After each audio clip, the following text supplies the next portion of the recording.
जी जा देखिए ना सानी भाई, हमने बहुत सारी चीजें वैसे ही कर ली ना। हमने राइट, सेशन मेजर्स बहुत सारे ले लिए, डिवैल्यूएशन हो गया हमारा, इंटरेस्ट रेट बढ़ गया हमारा। राइट, ठीक है ना। हमने जो है वो सुपर टैक्स लगा दिया। राइट, ठीक है ना। उसकी तसल्ली के लिए तो बहुत सारी चीजें हमने हमने पीडीएल जो है वो बढ़ा दिया, जिसके बाद जो है वो जाहिर है न्यूज आई कि हमने आखिरी कंडीशन भी पूरी कर ली। तो जाहिर है हमने इनडायरेक्ट टैक्स भी बढ़ा दिया, डायरेक्ट टैक्स भी बढ़ा दिया। हमने एक्सटर्नल अकाउंट में हमने इंपोर्ट को कम से कम कर दिया। ये वाला जून जुलाई का महीना बड़ा अच्छा गया इंपोर्ट के राइट, लिहाज से। तो ज़ाहिर है सारी कंडीशंस हम पूरी कर रहे हैं। तो एक्सटर्नल अकाउंट में मुझे लगता है कि हमने आईएमएफ को जो है वो बिल्कुल सैटिस्फाई हमने सेटिस्फाई कर दिया है हमने आईएमएफ को। और इसके बाद ज़ाहिर है multilateral institutions they all depend on IMF and friendly countries also depend on IMF. So right, तो मुझे नहीं लगता कि एक्सटर्नल अकाउंट का इशू अब ज़्यादा होना चाहिए। मार्केट तो बहुत ही वैल्यू दे रही है, बहुत ही अपॉर्चुनिटीज़ अवेलेबल है मार्केट में, बिकॉज़ अब इकोनॉमिक सिचुएशन थोड़ी-सी बेहतरी की तरफ जा रही है। बिकॉज़ आईएमएफ की कंट्री रिप्रेजेंटेटिव की तरफ से आ गया है कि हमारी सारी प्रायर कंडीशंस पूरी हो गई हैं, अल्लाह का शुक्र है। और इसके अलावा एग्जीक्यूटिव बोर्ड का अप्रूवल होगा, we will be in the IMF programme again. And इसके बाद 1.17 बिलियन डॉलर की ट्रांच होगी, और फिर मल्टीलेटरल इंस्टीट्यूशंस की तरफ से भी सारे, और फ्रेंडली कंट्रीज की तरफ से भी सारी हमें लोन मिलेंगे। और इसके बाद जो एक जो सेंटिमेंट है वो पॉजिटिव होगा, थोड़ी जो बिजनेस प्लेयर्स हैं उनमें कॉन्फिडेंस आएगा। तो मुझे लगता है कि ये रुपी डॉलर पैरिटी भी, पीकेआर जो है वो स्ट्रेंथन हुआ है अभी पिछले 2-3 दिनों में। और मुझे लगता है कि और ये कंटिन्यू करेगा, बिकॉज एक्सपोर्ट की प्रोसीड्स आ रही हैं। इंपोर्ट्स को हमने कर्टेल किया है। ट्रेड डेफिसिट जो है वो हमारा बहुत ही पॉजिटिव रहा इस दफ़ा। जो माइनॉरिटी शेयर होल्डर्स हैं, जो पोर्टफोलियो इन्वेस्टर्स हैं, राइट, वो उन सेक्टर्स को ज़्यादा तवज्जो दें जिसमें जो है वो जिसमें ज़्यादा इंपोर्ट का कंट्रीब्यूशन ना हो, और जिसमें पीकेआर रेवेन्यू जो है और प्रॉफिट जो है वो बढ़ जाए बिकॉज ऑफ द डीवैल्यूएशन। जैसे ईएनपी सेक्टर है, राइट, जो कि जिसका बेंचमार्क जो है वो डॉलर रेवेन्यू है। राइट, ठीक है ना। बेंचमार्किंग डॉलर रेवेन्यू है। या तो ज़ाहिर उसका रेवेन्यू बढ़ेगा। ठीक है। टेक्सटाइल का रेवेन्यू बढ़ेगा। राइट, ठीक है ना। और ऐसे सेक्टर्स जो कि जिनका ताल्लुक इंपोर्ट सब्स्टिट्यूशन से है और एक्सपोर्ट से है, आईटी हो गया, उसमें राइट, बोनंजा प्रॉफिट्स होना शुरू होंगे। तो ये राइट, सारी चीज़ें अच्छी होंगी। जी, जी, बिल्कुल मुझे लगता है, क्योंकि जो इवन वो सेक्टर्स जिसमें सेल्स कम हुई हैं, राइट, जिसमें जुलाई में जो है जैसे सीमेंट में 50-60% की जो है सेल्स कम हुई है जुलाई में। दूसरे सेक्टर्स में भी ऑयल की कंजम्पशन भी कम हुई है लकीली। और राइट, इसके अलावा जो स्टील में भी जो है वो रिडक्शन हुआ है जुलाई के महीने में, ऑटोज़ में रिडक्शन हुआ है, फर्टिलाइज़र में रिडक्शन हुआ है 25% का, इवन हाँ 25-30% का रिडक्शन रिडक्शन हुआ है। राइट। तो लेकिन अगर आप ये देखें ना कि ये अगर इसकी हम ओवरऑल इसकी वैल्यूएशंस अगर हम देखें, तो वो बहुत ही अट्रैक्टिव हो गई है इन अ वे कि वो बुक वैल्यू से भी नीचे आ गई हैं चीज़ें। अस्सलाम वालेकुम नाज़रीन, this is Saani Khan and you are watching new episode of Inside Financial Markets. नाज़रीन, पाकिस्तान इस वक्त दो तरह के चैलेंजेस का शिकार है। एक तरफ तो इकनॉमिक फ्रंट पे मसाइल हैं, और दूसरी तरफ सियासी फ्रंट के ऊपर ऐसा नज़र आता है कि चीज़ें सेटल होती हैं, मगर चंद दिनों या चंद घंटों के लिए। यही वजह है कि बाज़ार हिस्सेस और ताजिर बरादरी दोनों मसाइल का शिकार हैं और दोनों परेशान हैं, और दोनों एंड से संजीदा कोशिशें की जा रही हैं कि वो इस सोशो पॉलिटिकल मसाइल का कोई ना कोई हल निकाल कर लेकर आएँ। प्रोग्राम के इस सेगमेंट में हम बात करेंगे कैपिटल मार्केट के ऊपर, और हमें ज्वाइन किया है शाहिद अली हबीब साहब ने। शाहिद साहब, welcome to the show and अस्सलाम वालेकुम। जी, थैंक यू सो मच। वालेकुम सलाम। शाहिद साहब, given the present situation, what is your take about the market? जी, मार्केट तो बहुत ही वैल्यू दे रही है, बहुत ही अपॉर्चुनिटीज़ अवेलेबल है मार्केट में, बिकॉज़ अब इकोनॉमिक सिचुएशन थोड़ी-सी बेहतरी की तरफ जा रही है। बिकॉज़ आईएमएफ की कंट्री रिप्रेजेंटेटिव की तरफ से आ गया है कि हमारी सारी प्रायर कंडीशंस पूरी हो गई हैं, अल्लाह का शुक्र है।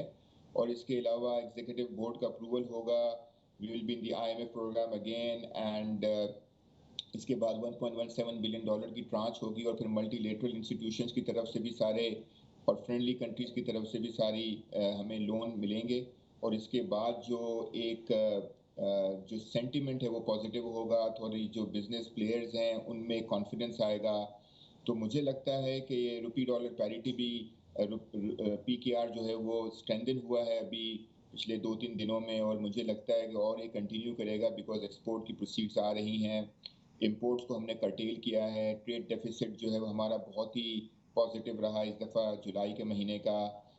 यू नो अगर आप देखें तो 2.2 बिलियन डॉलर का या जो current account, sorry 1.7 billion dollar का जो करंट अकाउंट डेफिसिट जो है, रादर 2.2 बिलियन डॉलर का जो करंट अकाउंट डेफिसिट जून का था, अब मेरे ख्याल से 400 से 500 मिलियन डॉलर का करंट अकाउंट डेफिसिट हो सकता है जुलाई में because of the lowering imports.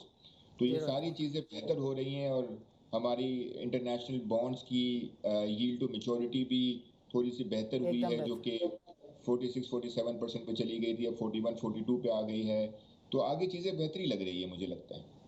So how about the sectors which are dependent on the imports? What is your view on the on those हाँ, sectors? बहुत ही अच्छा आपने सवाल किया है। देखिए ना, इंपोर्ट की वजह से जो सेक्टर्स हैं वो डेफिनेटली ऐसे सेक्टर्स जो रॉ मटेरियल इंपोर्ट करते हैं, Right, उनके लिए डेफिनेटली ये एक इशू है कि गवर्नमेंट ने चूंकि हर चीज़ के ऊपर थोड़ा सा कर्टेल किया है और बड़ा मुश्किल से एलसी कंफर्मेशन हो रही है और रिटायरमेंट में भी इशू हो रहा है, तो जाहिर है, और वैसे भी ओवरऑल इंटरेस्ट रेट इन्वायरमेंट ऐसा हो गया है और इन्फ्लेशनरी इन्वायरमेंट इतना हो गया है कि आप बिजनेस की ग्रोथ तो नहीं दे सकेंगे इतनी। right, बिजनेस में थोड़ी कंसोलिडेशन होगी, right, बट ज़ाहिर है हर हर जगहों पे अपॉर्चुनिटीज तो निकल ही आती हैं कोई ना कोई। तो right, जाहिर है बिजनेसेस ऐसे हैं जो हाईली इंपोर्ट डिपेंडेंट हैं, उनमें थोड़ी सी ग्रोथ जो है वो इस दफ़ा नहीं होगी, कंसोलिडेट करेगी। तो हमें इस दफ़ा ऐसी चीज़ों को प्रमोट करना है जो एक्सपोर्ट हो और जिनका इंपोर्ट सब्सटीट्यूशन हो। तो ये हमें वो सेक्टर्स आइडेंटिफाई करने चाहिए, और स्टॉक एक्सचेंज में भी जो मिनॉरिटी शेयर होल्डर्स हैं, जो पोर्टफोलियो इन्वेस्टर्स right, हैं, वो उन सेक्टर्स को ज़्यादा तवज्जो दें जिसमें जो है वो जिसमें ज़्यादा इंपोर्ट का कंट्रीब्यूशन ना हो, और जिसमें पीकेआर रेवेन्यू जो है और प्रॉफिट जो है वो बढ़ जाए बिकॉज ऑफ द डीवैल्यूएशन। जैसे ईएनपी सेक्टर है right, जो कि जिसका बेंचमार्क जो है वो डॉलर रेवेन्यू है, right. ठीक है ना, बेंचमार्किंग डॉलर रेवेन्यू है, Yeah, तो ज़ाहिर उसका रेवेन्यू बढ़ेगा, ठीक है, टेक्सटाइल का रेवेन्यू बढ़ेगा, right, ठीक है ना, और ऐसे सेक्टर्स जो कि जिनका ताल्लुक इंपोर्ट सब्स्टिट्यूशन से है और एक्सपोर्ट से है, आईटी हो गया, उसमें right, बोनंजा प्रॉफिट्स होना शुरू होंगे, तो ये right. सारी चीज़ें अच्छी होंगी। So, are there certain sectors के जिनको आप समझते हो कि वो अपने लो पर आने जा रहे हैं, उनकी तरफ भी देखा जाए? बिकॉज़ ये लॉन्ग टर्म आपकी बातों से लग रहा है कि चीज़ें अब सॉर्ट आउट हो गई हैं और ये आज की बात है, कल की बात है, हफ्ते या 10 दिन की बात है कि जब ये दोबारा साइकिल चलेगा। So you think there are certain sectors, certain blue chips जो कि नोज़ डाइव लेवल पर हो? जी, जी, जी, बिल्कुल, मुझे लगता है क्योंकि जो इवन वो सेक्टर्स जिसमें सेल्स कम हुई हैं, राइट, जिसमें जुलाई में जो है जैसे सीमेंट में 50-60% की जो है सेल्स कम हुई है जुलाई में। दूसरे सेक्टर्स में भी ऑयल की कंजम्पशन भी कम हुई है लकीली, और राइट, इसके अलावा जो स्टील में भी जो है वो रिडक्शन हुआ है जुलाई के महीने में, ऑटोज़ में रिडक्शन हुआ है, फर्टिलाइज़र में रिडक्शन हुआ है 25% का, इवन हाँ 25-30% का रिडक्शन रिडक्शन हुआ है। राइट, तो लेकिन अगर आप ये देखें ना कि ये अगर इसकी हम ओवरऑल इसकी वैल्यूएशंस अगर हम देखें, तो वो बहुत ही अट्रैक्टिव हो गई है इन अ वे कि वो बुक वैल्यू से भी नीचे आ गई हैं चीज़ें। राइट, तो बुक वैल्यू से नीचे अभी तो मुझे लगता है कि स्पॉन्सर्स को स्टेप इन करना चाहिए। इस मार्केट में स्पॉन्सर्स जो हैं वो आएँ और शेयर्स लें, मेरे ख़्याल से तो वो ज़्यादा इम्पोर्टेंट है, और इस मार्केट में अपनी वो जिनकी बुक वैल्यू से नीचे मार्केट वैल्यू ट्रेड कर रही है, उनकी तो बुक वैल्यू बढ़ जाएगी अगर वो मार्केट वैल्यू पे शेयर्स लेते हैं। तो ये सारी चीज़ें लॉन्ग टर्म अगर अगर आप होराइज़न पे अगर आप देखेंगे, तो इवन वो सेक्टर्स जिसमें ग्रोथ नहीं हो रही, जिसकी नंबर्स इतने ग्रो नहीं कर रहे, लेकिन लॉन्गर टेन्योर पे वो अच्छे रहेंगे क्योंकि हमारा इंटरेस्ट रेट तो इस साल ऐसा है, और राइट, ज़रूरी नहीं है कि 2000 FY24 में ऐसा हो, राइट, FY23 में ऐसा है। और FY23 में ज़ाहिर है हमारा इन्फ्लेशन जो है वो 18% 19% एवरेज रहेगा, ऑल्दो राइट, मंथली 25% का है। तो लेकिन आगे जाके तो कम होगा, जब कम होगा तो फिर ये वैल्यूएशंस आपको नज़र नहीं आएगी, बल्कि ट्रिगर्स शुरू हो गए हैं। और राइट। आहिस्ता आहिस्ता जो अपॉर्चुनिटीज़ का फ़ायदा उठा सकता है उसको उठाना चाहिए। राइट, जैसे आप कह रहे हैं कि एक्सटर्नल अकाउंट तो बहुत हद तक सेटल होता हुआ दिखता है। आईएमएफ के साथ जितने फ्रेंड कंट्रीज़ हैं सब ने एश्योरेंस भी दी हैं, बल्कि आज से न्यूज़ आना शुरू हो गई हैं कि जिसने कर्ज़े रीस्केड्यूल करने थे उन्होंने रोल ओवर रीस्केड्यूल भी कर दिए हैं। यूएई के साथ ये जो स्टेट ओन्ड एंटरप्राइजेस की बात हो रही है 1.2 बिलियन 1.8 बिलियन के एसेट की, आपको लगता है कि एसओईज भी अच्छे लेवल पर इससे आ जाएंगे? नहीं, वो तो देखिए, वो तो बायबैक अरेंजमेंट होगा ना, अगर राइट। होगा भी तो राइट। मुझे लगता है वो तो ज़ाहिर है आउटराइट सेल तो नहीं हो रही, वो तो बायबैक अरेंजमेंट होगा। Outright right. सेल होती तो एक बहुत लंबा प्रोसेस है प्राइवेटाइजेशन का। मेरा ख्याल से तो इवन बायबैक अरेंजमेंट की भी ज़रूरत नहीं पड़ेगी इनको, और राइट। वैसे ही $4 बिलियन जो है वो उसका अरेंजमेंट हो जाना चाहिए, जो राइट। मेरी इंटेलिजेंस कहती है, और कि ये इसकी ज़रूरत नहीं पड़नी चाहिए बायबैक अरेंजमेंट तो की। यू आर सेइंग कि और एक्सटर्नल अकाउंट में जो मसाइल हैं वो उसके बगैर ही सॉर्ट आउट हो सकते हैं, तो उसके बगैर ही इन स्टॉक्स में बेहतरी देखिए ना देखी जा सकती। देखिए ना सानी भाई, हमने बहुत सारी चीजें वैसे ही कर ली ना। हमने राइट। सेशन मेजर्स बहुत सारे ले लिए, डिवैल्यूएशन हो गया हमारा, इंटरेस्ट रेट बढ़ गया हमारा, राइट। ठीक है ना। हमने जो है वो सुपर टैक्स लगा दिया, राइट। ठीक है ना, उसकी तसल्ली के लिए। तो बहुत सारी चीजें हमने हमने पीडीएल जो है वो बढ़ा दिया, जिसके बाद जो है वो ज़ाहिर है न्यूज़ आई कि हमने आखिरी कंडीशन भी पूरी कर ली।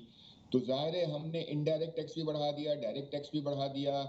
हमने एक्सटर्नल अकाउंट में हमने इंपोर्ट को कम से कम कर दिया। ये वाला जून जुलाई का महीना बड़ा अच्छा गया इंपोर्ट के राइट। लिहाज से।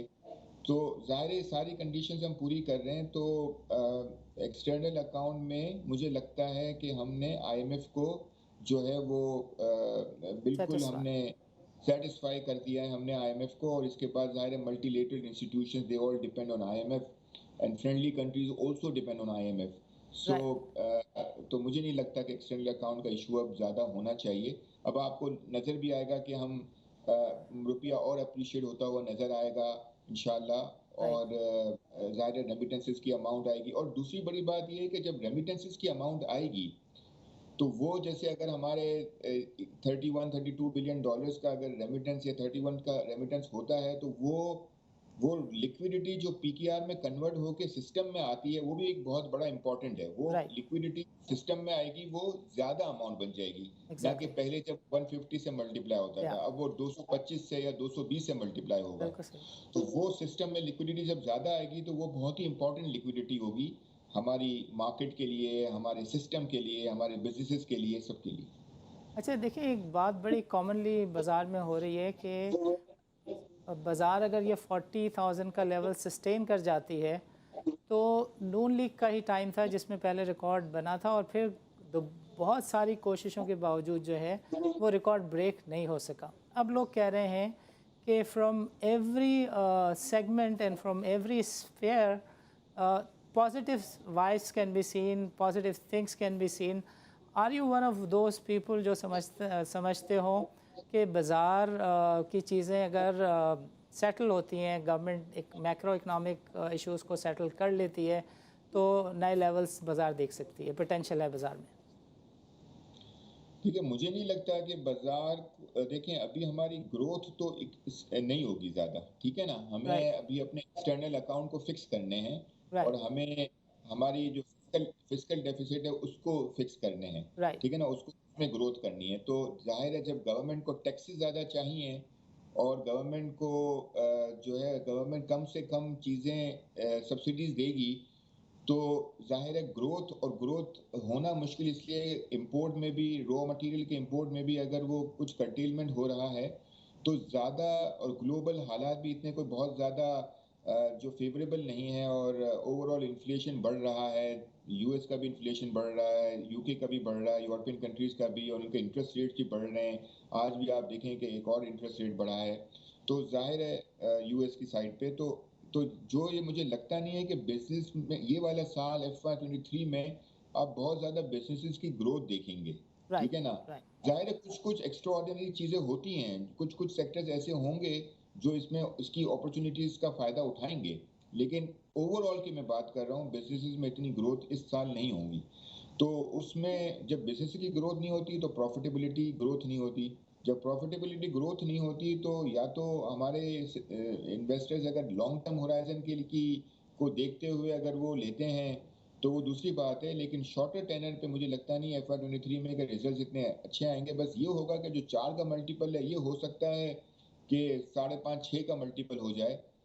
वो इतनी ग्रोथ मुझे लगती है हो सकती है, लेकिन ये नहीं लगता कि बिल्कुल ही 8 8.5 का मल्टीपल हो जाए और इन राइट, हालात में। राइट। सो यू थिंक कि 2023 तक चैलेंजेस रह सकते हैं चीज़ें, अनलेस बहुत अच्छे तरीके से सॉर्ट आउट ना हो जाए, करेक्ट? जी, जी, बिल्कुल, बिल्कुल चैलेंजेस होंगे और इसमें ग्रोथ ज़रूर होगी, लेकिन राइट। कोई एक्स्ट्राऑर्डिनरी ग्रोथ नहीं होगी बिकॉज़ बहुत सारी और अपॉर्च्युनिटीज़ भी अवेलेबल हैं। जब सो आपका इंटरेस्ट सो रेट नीचे आएगा, So तब वो चीज़ें in the last, if you were to suggest a common investor कि उसको इस सिचुएशन में किन सेक्टर्स की तरफ देखना चाहिए, किस तरह की स्ट्रेटजी बनाना चाहिए, आप क्या कहेंगे? देखें, इसमें तो ज़ाहिर है आपको डिविडेंड यील्ड वाले सेक्टर्स को देखें और इसके अलावा ऐसे सेक्टर्स देखें जो जिसका लेवरेज कम से कम हो, राइट, जो ज़्यादा लेवर्ड ना हो और जो ज़्यादा। हाँ, आप थोड़ा-सा जो ऐसे इन्वेस्टर्स जो थोड़े से चैलेंजेस लेते हैं और जिनकी रिस्क एपेटाइट ज़्यादा है, वो ज़रूर कर सकता है उस राइट, तरीके की इन्वेस्टमेंट, क्योंकि उसमें हाई रिस्क, हाई रिवॉर्ड वाली चीज़ें होती हैं। राइट, लेकिन कॉमन इन्वेस्टर्स को मैं ये कहूँगा कि डिविडेंड की तरफ जाएँ। अभी स्टॉक्स ऐसे-ऐसे अवेलेबल हैं जो 17, 18, 19% की, जिसमें डिविडेंड यील्ड भी है, 13-14% की तो आराम से यील्ड मिल जाएँगी आपको। राइट, तो उसमें ज़ाहिर है कैपिटल गेन का भी एलिमेंट होता है। अब सामने से सवाल ये आ सकता है कि 15, साढ़े 15 का टी-बिल मिल रहा है, तो उसमें ये है कि उसमें अगर आपको डिविडेंड यील्ड है तो कैपिटल गेन का भी एलिमेंट होता है। राइट, राइट, तो उस तरीके के स्टॉक्स को मेरा ख़्याल से आइडेंटिफ़ाई करें जिसमें जो जो ब्लू चिप्स हों और जिसमें एक्सप्लोरे जैसे ईएनपी कंपनीज़ हैं, उनमें बहुत सारी अपॉर्च्युनिटीज़ हैं। बैंकिंग स्टॉक्स हैं जो कि बुक वैल्यू से 40-50% नीचे चल रहे हैं और उनकी राइट। डिविडेंड यील्ड भी अच्छी है। फर्टिलाइज़र स्टॉक्स की डिविडेंड यील्ड अच्छी है। तो ये 3-4 सेक्टर्स आइडेंटिफ़ाई करें जिसमें लेवरेज भी नहीं है और जिसमें डिविडेंड यील्ड भी अच्छा है और जिसमें कैपिटल गेन के चांसेस भी हो सकते हैं। शाहिद अली हबीब साहब, आपका प्रोग्राम के लिए वक्त निकालने का बहुत बहुत शुक्रिया। नाज़रीन, आज के प्रोग्राम में शरीक गुफ्तगू रहे पिंडी चैम्बर ऑफ कॉमर्स के सदर नदीम साहब, और मज़ीद हमें ज्वाइन किया था शाहिद अली हबीब साहब ने। आपका ताल्लुक़ जो है वो आरिफ हबीब सिक्योरिटी से। इसका मकसद ये है कि आए रोज़ एक गवर्नमेंट जब आकर जाती है तो दूसरी गवर्नमेंट पुरानी गवर्नमेंट की मुआशी पॉलिसीज़ को डिसकंटिन्यू कर देती है। एक बहुत बड़ा मसला है मुल्क में, जो महंगाई का सबसे बड़ा अफरीत है, उसकी जो सबसे बड़ी ज़िम्मेदार जो चीज़ है वो है पेट्रोलियम प्रोडक्ट्स की इंपोर्ट। सारी दुनिया में पेट्रोलियम प्रोडक्ट की प्राइसेस जो हैं वो डीरेगुलेटेड होती हैं। वो केरोसिन ऑयल की तरह दुकानदार तय करता है, गवर्नमेंट उसको तय करके सरकारी ख़जाने के ऊपर अरबों डॉलर का टैक्स का बोझ और रिश्वत सतानी का बर्डन या ओनस अपने ऊपर नहीं लेती। गवर्नमेंट होपफुली पेट्रोलियम सेक्टर की जो प्राइसेस हैं इसको डीरेगुलेट करने का इरादा रखती है, जो कि एक अच्छा कदम है। सो पिंडी चैम्बर ऑफ कॉमर्स का ये कहना है कि इस तरह की बहुत सारी चीज़ें हैं जो कि गवर्नमेंट को सियासत से अलग करनी चाहिए। पॉलिटिकल ऑफिस और गवर्नमेंट का ऑफिस अलग होना चाहिए। अगर रियासत की कोई पॉलिसी बन जाए तो इर्रिस्पेक्टिव ऑफ के मुल्क में आमरीत है, जमहूरियत है, और जमहूरियत में किस ब्रांड की जमहूरियत है, इर्रिस्पेक्टिव ऑफ दैट मुल्क के अंदर मईशत जो है उसको चलना चाहिए अकॉर्डिंग टू मिसाक मईशत, उसमें कंटिन्यूटी होनी चाहिए। शाहिद अली हबीब साहब ने हमें तफसील के साथ समझाया, इन्वेस्टर्स को समझाने की कोशिश की कि गिवन दिस पर्टिकुलर सिचुएशन जब नज़र आ रहा है कि चीज़ें शायद बेहतरी की तरफ चली जाएंगी, so he said there is no point कि आप एक्टिवली मार्केट में एंटर हो जाएं या लिवरेज स्टॉक्स में पोजीशन लें। There is a decent way of entering into the market and making safe investment during these challenging times. He pointed out that there are number of sectors and stocks जिनमें dividend yield जो है वो 17% से ज़्यादा है। उन्होंने बताया कि ट्रेजरी बिल्स के अंदर अगर आप सरमायाकारी करते हैं तो कैपिटल गेन उसमें आपको नहीं मिलता, but if you invest in the stocks you have both the benefits कि आप ट्रेजरी बिल से ज़्यादा नफ़ा कैश डिविडेंड की सूरत में हासिल करें, प्लस कैपिटल गेन का जो बेहतर मौका है उसको भी ना गंवाएं। So these were the good takes of today's discussion. इस तरह की बातचीत का सिलसिला अगले प्रोग्राम्स में जारी रखेंगे। नाज़रीन, इजाज़त दीजिए, अल्लाह हाफ़िज़।